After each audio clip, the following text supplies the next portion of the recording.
Hello and welcome to ILTV's Israel Daily. I'm Aaron Porras. And I'm Ladarga Veilazi, and coming up in today's newscast. Tel Aviv hospitals close their COVID wards as the infection rate continues to fall. Meanwhile, we move on to the right-wing Yamina party for our latest Knesset party breakdown. And finally, incredible discoveries unearthed in the desert amidst a year-long race against antiquities thieves.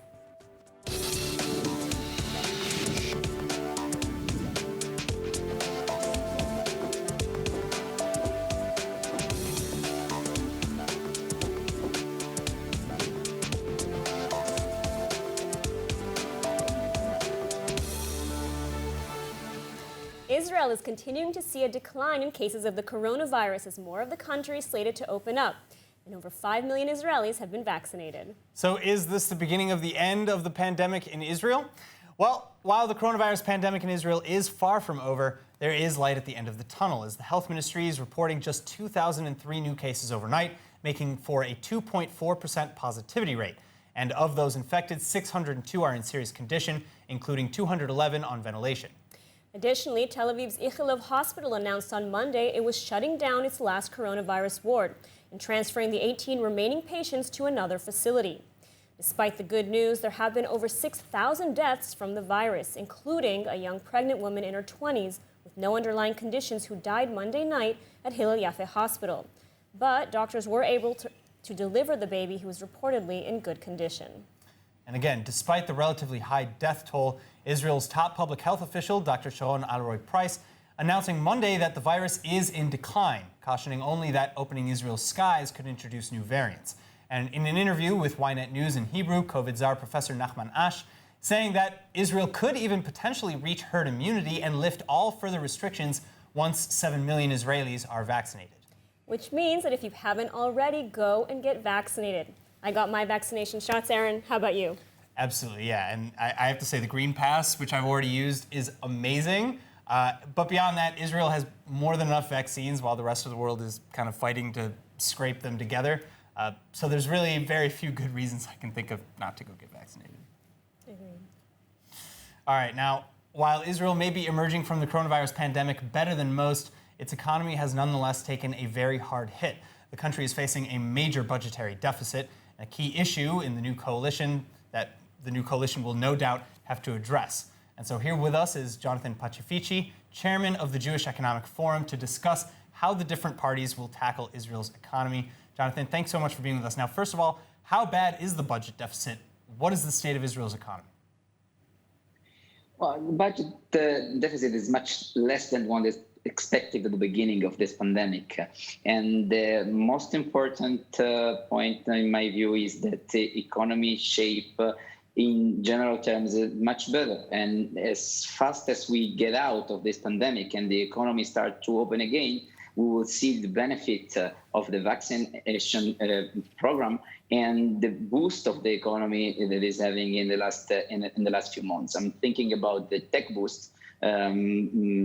Israel received its probably best year in terms of the tech industry, which is the locomotive of this country, really the engine of this country. Some 10 billions of VC money was invested in Israel during 2020, and 2.5 billion just in the first 2 months of the year, with 15 unicorn companies in the beginning of during the 2020, and some other 15 in these 2 months. So all those deals generate new revenues for the state, and it's a boost for the economy.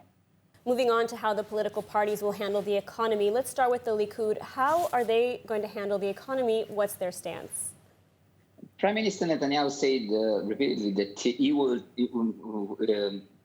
be the one in charge of the economy in the next government, even if you need to give the finance minister to somebody else. Yes, the Likud is pushing a lot in the direction of the new peace deals. Just yesterday was announced that the UAE opened a $10 billion fund dedicated to investment, strategic investment in Israel. So yes, we have the new peace deals, you have the tech sector, but we have also the royalties on the gas, on Leviathan and Tamar and so on. This, according to the Likud officials, will generate some 10 billion shekel input into the budget every year. in the next few years. So the Likud is not saying aloud what the strategy is, but we can read between the lines of the Prime Minister declaration what is hinting. All right.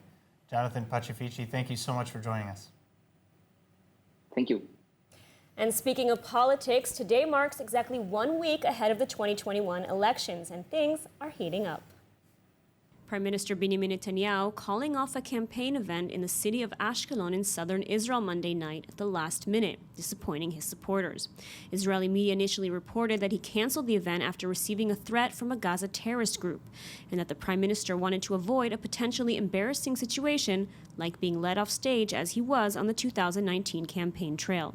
Yet on Tuesday, in an interview with Ynet News, the Prime Minister said he canceled the event because he was holding an important diplomatic conversation with another leader from the region. And while he would not divulge which leader he spoke to, he did say he expects the public to hear the details of the call in the near future, adding that Israel should expect to see 4 more peace agreements on the way. Netanyahu also said in the interview that he believes he has enough votes to form a coalition, saying that the Yesh Atid party leader Yair Lapid is his main opponent, a fact he accused Lapid of trying to hide. אם יבואו הליכודניקים בבית ותימשך המגמה ממצביעים שחשבו להצביע לבנט ולגדעון שבאים אלינו, יהיה לנו יותר מ-61 באופן משמעותי, ואנחנו נקים ממשלת ימין חזקה, ואני מודיע שום רוטציה. בלי רוטציה, בלי לפיד. לפיד הוא המועמד שיקבל את ה-20-25 מנדטים, הוא המועמד לראשות הממשלה מולי, את זה הוא מנסה להסתיר. הוא לא מודיע, הוא לא מוכן להודות שהוא רץ לראשות ממשלה. למה הוא רץ? הוא כבר לא מסתיר, אתמול הוא כבר הודע יופי, בזה. הגענו, התקדמנו, אז זו האמת. האמת היא שזה המבחן בעוד שבוע, זה מי יהיה ראש ממשלה, אני או לפיד. לפיד מלא או לפיד ברוטציה עם בנט וגדעון, אבל אלה האפשרויות. אצלי לא יהיה לפיד ולא תהיה רוטציה. אז אני רוצה The Labour and Meretz parties, for their parts, also announcing this week that they would recommend Yair Lapid to form the next government as Prime Minister. Meanwhile, this week saw the rift between Israel Beitenu head Avigdor Lieberman and the ultra-Orthodox parties deepen, as Lieberman told Israeli TV audiences that he would send the Haredi parties, together with Netanyahu, to the landfill, and his statements causing quite the stir this week. But as the campaigns enter their final days, we're sure to see lots more intrigue in the week ahead. Now, the countdown continuing, 8 days left before Israel's March 23 vote, the 4th Knesset election in 2 years. And that means that it's time for the 7th installment of ILTV's Knesset Parties Breakdown. Today, the focus moving on to the United Right, or Yamina Party. Polling consistently now with a projected 11 seats minimum, the Right, or Yamina Party, led by former Defense and Education Minister Naftali Bennett, is quickly solidifying its base. And Bennett now squarely in the running as either a candidate for prime minister or at least a so-called kingmaker, meaning it'll be his party's vote that ultimately determines whether or not there will be a coalition, as well as who will likely serve as its prime minister. But how did the Yamina Party gain this leverage, and what do they stand for? Well, to start, Bennett has long made his aspirations to be prime minister pretty clear. And with a tumultuous history between him and Prime Minister Netanyahu, he now finds himself in the Knesset's opposition for the first time. In the end, though, this may have worked to his favor, because the party has now been able to successfully rebrand and differentiate itself from the pack, while both positioning itself as a viable alternative to Netanyahu's Likud and earning enough projected seats in the polls to make Yamina unavoidable in coalition negotiations. This would also explain why Bennett hasn't ruled out working with any party to form a government. Bennett's simply playing the odds, with his only conditions being that the backbone of the government be right-wing and that the leadership be neither Netanyahu nor opposition head Yair Lapid. Yamina Party number 2, Ayelet Shaked's fascism perfume and brief singing career then, just the cherry on top in the rebranding campaign. Now, like many parties in Knesset, Yamina is a unity of smaller parties, including more liberal religious and secular parties, as well as hawkish and religious Zionists. But beyond common ideologies, their unity has practical origins. Individually, each party faced the threat of falling below the electoral threshold, which would exclude them from the government and weaken the right-wing bloc at large. That said, while the initial Yamina Party included the Jewish Home and Religious Zionist parties, half of Jewish Home left in 2020, and the Religious Zionist Party followed suit in 2021. So the current Yamina Party list is made of the New Right Party and the URP.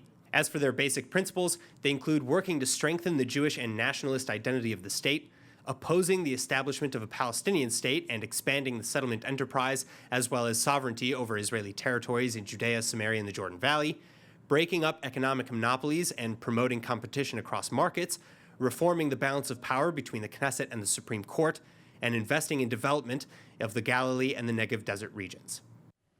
And joining us now with more on the Yamina Party, political strategist, Knesset candidate, and director of English operations for Yamina, Jeremy Saltan.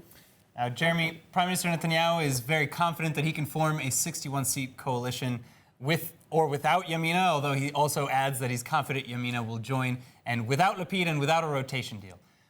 Let's take a look. בנט יהיה לו מקום מכובד בממשלה הזאת, אבל הוא אומר שאם הוא יקבל יותר קולות, הוא מתכוון לעשות ממשלת רוטציה עם לפיד. עכשיו הוא מכחיש את זה. אז אמרתי לו, תגיד דבר פשוט. הוא לא מכחיש את זה. אמרתי לו, תגיד דבר פשוט. תגיד לי בבקשה שאתה מדבר על ממשלה בלי לפיד בשום תפקיד בממשלה ובלי רוטציה. והוא מסרב לתת, הוא נותן כל מיני התחמקויות. למה הוא מסרב? So, Jeremy, how does Yamina respond to these allegations? Well, there's more holes in there than Swiss cheese. All right, how many times did he contradict himself in just 3 sentences? Look, it's very simple. It's Benjamin Netanyahu, not Naftali Bennett, who has the Labor Party, with Amir Peretz right now in the government. He's the one who has Benny Gantz right now as his defense minister and Gabi Ashkenazi as his foreign minister. Of course, he's the one who gave Nissenkorn the justice ministry. So it's quite rich when I hear from him that he's going to have a full right-wing government. By the way, Smotrich is still in the opposition. Why did he never just appoint him as a minister at some point for promising to back him for the, only Bibi bloc? Look, the reality is Bibi cannot form a coalition. If he would have been able to, we wouldn't have had 4 elections on the subject. What it comes down to is the left can't do it. They tried. Gantz was even more to the right than Lapid was, and he was not able to go ahead and do it. The only way to replace Netanyahu is to do that from the right. Over 80 seats are part of the right-wing camp. So there's no reason to go ahead and do as Netanyahu is saying we're going to do and give some sort of rotation or seat at the table of prime minister to Lapid. The votes don't add up to do that. We're the only ones that can take from both the Bibi camp and the anti-Bibi camp and finally put us out of this deadlock. All right, well, so that being said, it's been widely accepted at this point, almost pretty much accepted across the spectrum, that Bennett is likely going to find himself in a position of kingmaker, where it'll be his job essentially to decide whether or not we have a coalition. Would he sooner let us fall to 5th elections than sit in a coalition with Netanyahu? We said, and Naftali said this many times, he's going to do everything possible to stop a 5th election.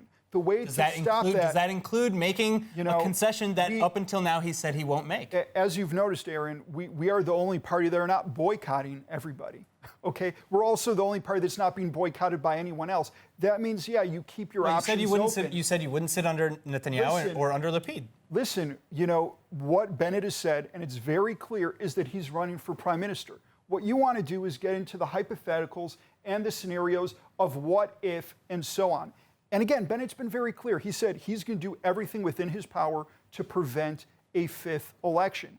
But we're not at that point of a 5th election. We're right now before the 4th election. I'm running for prime minister. So I'm asking on behalf of voters who are concerned how this is going to split and whether or not they should put their faith in somebody. So I told you, what I'll tell those voters and what I'll tell you, Aaron, is very simple. If you do what you did in previous elections and back parties that are boycotting everybody else, that will send us to a 5th election. The only way to be able to go ahead and avoid a 5th election is to try something else, for heaven's sake. And that is Naftali Bennett, who again is not being boycotted by either side and has the ability to form a coalition by reaching across both benches to go ahead and do so. That's why Netanyahu is so scared. Why is Netanyahu spending all of his time and all of his fire going at us? Right now, we're 3rd place in the poll. Lapid is at 2nd place. The reason Netanyahu is directing his fire at us is because he understands the only one with a chance to replace him is Naftali Bennett. You're also arguably dividing the right-wing vote. Actually, but Netanyahu actually did say today that Lapid was his main opponent and not Naftali Bennett. Well, I'm glad that he remembered that there, this is a 3-person race. In the beginning of this campaign, he wouldn't even say Naftali Bennett's name. He was sort of pretending that we didn't exist. Now that we're consistently in every single poll in 3rd place, with Gideon Sa'ar, of course, just sailing all the way down towards the threshold, so he understands that he has to go ahead and address us. So, look, What I see is an ability for Bennett to form a coalition. Lapid doesn't have the votes. We're not going to sit under Lapid. And Bibi doesn't have the votes. We have 4 elections to prove that fact. If we don't have a strong Yamina, if Naftali Bennett is not given that chance, then it's not even going to be up to Naftali. We're going to end up in a 5th election, and I really, really hope that we're able to prevent that. All right, Jeremy, well, thank you so much for taking the time to speak with us today. Thank you, guys. All right. In other political news, a historic move coming from Gaza, the Hamas terror group revealing the newest members of its recently elected Shura Council, and one member in particular may shock you. For the first time in Hamas history, a woman, Jamila Shanti, is serving on the council, which is incredibly instrumental in determining Hamas policies. And this is why, typically, the members' identities are kept a secret. Hamas's decision to expose the names, then, likely indicating the group's desire to appear as more of a government body and less as a terrorist group. And all this while Hamas planning to meet with rival party Fatah in Cairo to discuss the upcoming Palestinian elections, which are set for May 22nd and July 31st, respectively. The parliamentary and presidential elections will be the first national votes that the Palestinians have seen in 15 years. But while these moves indicate potentially progressive steps forward, observers remain skeptical and question if elections will be fair, assuming they're held at all. Repeated Palestinian attempts at holding elections have continually failed throughout the last few years. Now, we've heard about descendants of Jewish Holocaust survivors returning to communities in Europe largely abandoned by the Jews before, during, and after World War II. But eligibility for European citizenship, particularly in Austria, is now being expanded just a little further. And those who wish to take advantage will likely want some help in navigating the system. So here with more is Tel Aviv branch manager for the Cohen, Decker, Pex, and Brosh law offices, Tal Ophir. Tal, thank you so much for being with us today. Thank you for having me. All right, so eligibility to gain Austrian citizenship specifically has now been amended. How?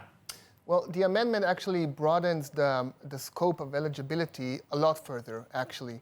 What it does, it grants citizenship for those who are descendants of people who fled Austria from the 1st of January 1933 and until 1955.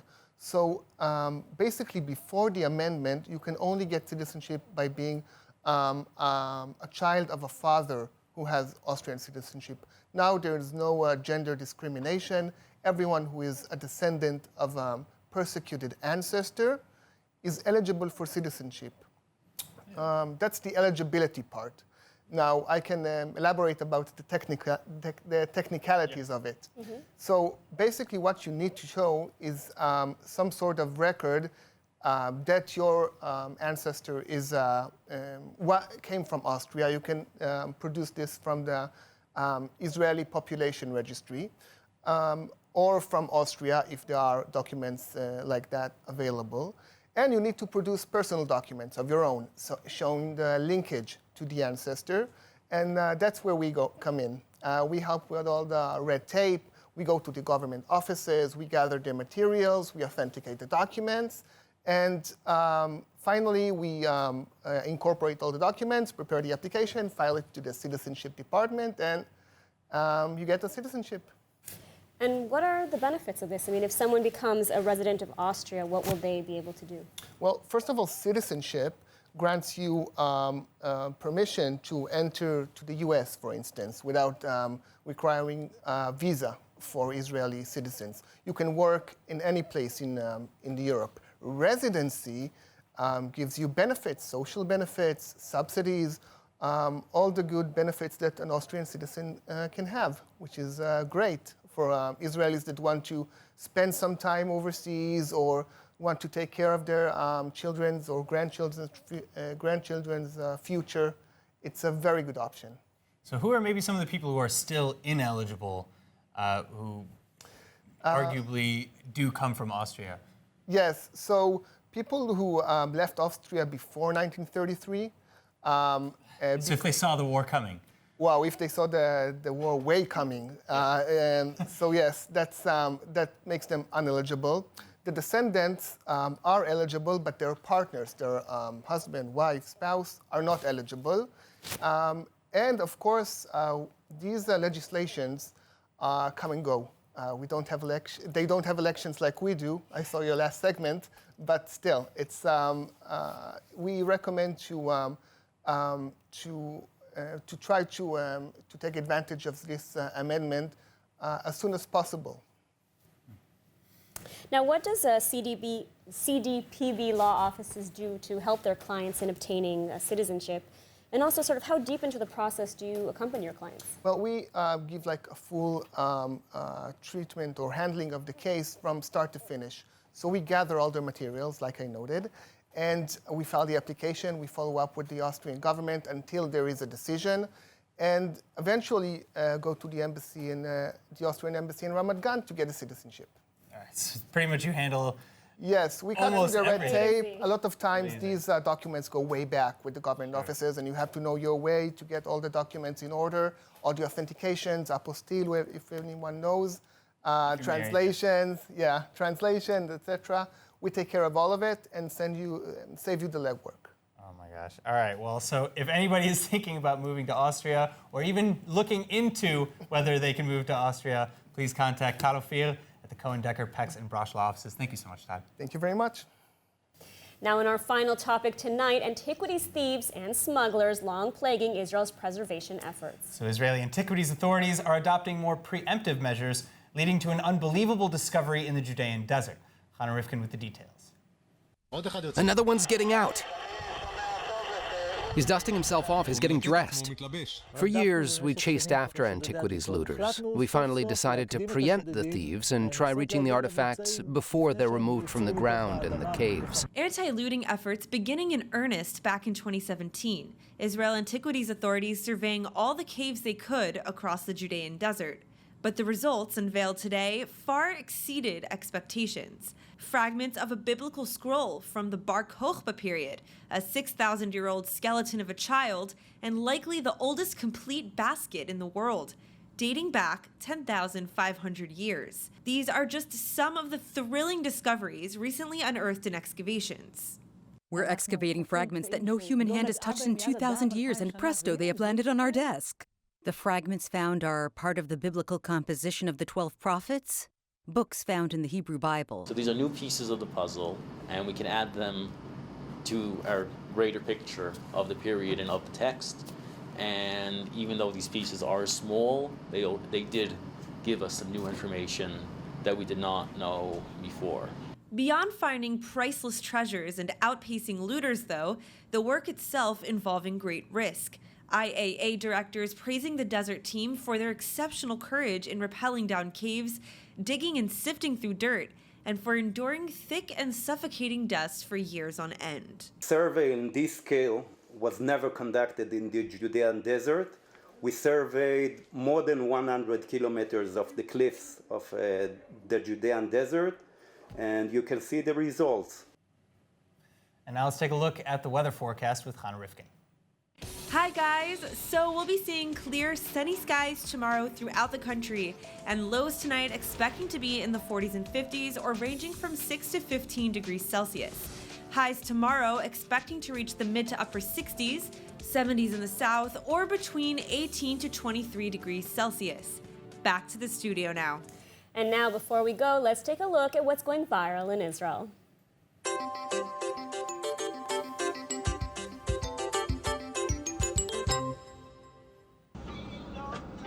Oh, wow. All right, for those of you who don't know this is Tel Aviv's Ayalon freeway on the way into the city. And what you're about to see is a very lucky driver. Lucky because, thankfully, despite how crazy that crash is, he is okay. Moderate to light injuries. All right, that is it for today's news. Today's exchange rate is 3.3 shekels to the American dollar and 2.64 shekels to the Canadian dollar.